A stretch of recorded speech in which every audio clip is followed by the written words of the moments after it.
Some local faith and community leaders gathered today opposing Trump's executive action on immigration and the expectation that he will ban refugees from certain countries.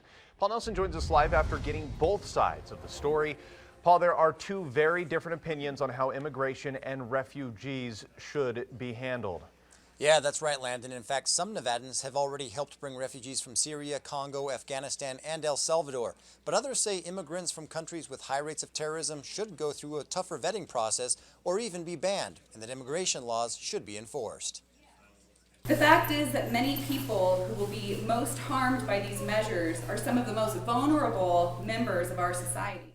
The ACLU, Christians, Jews, and Muslims met at the Sparks Christian Fellowship today in opposition to Trump's plan to reduce and possibly ban some refugees from coming into the U.S. We're the beacon of freedom. That's what we are. Bring us your tired, your poor, your huddled masses. I mean, that's what we're about. 62 refugees have moved to northern Nevada since August, and the Northern Nevada International Center would like to bring about 100 per year, saying each one goes through a very rigorous vetting process.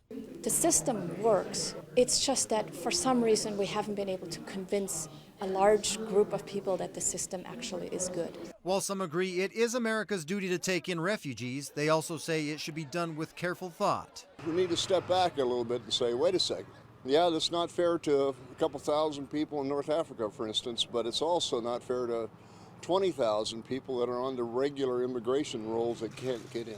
Edwards hopes Trump's executive action on immigration will encourage the federal government to enforce its immigration laws, while others say they should be left alone. I think it's a shame that we are implementing these structures that are terrorizing very large numbers of our community members. It's not like they're attacking us, but they are using services and stuff that we provide for our people at a cost to taxpayers that a lot of times they're not paying for. What comes next with immigration policy remains to be seen, but Edwards says the president is off to a good start. I think he's done fine. I kind of hoped he would do more, but considering he's only been in the office, like, you can almost count it by hours, not days. He's done fine. As you know, the federal government has been trying to find a plan to fix the immigration issue for decades, and just because the president signed the executive action doesn't mean it's going to happen. Covering the big story live in the newsroom, Paul Nelson, Channel 2 News.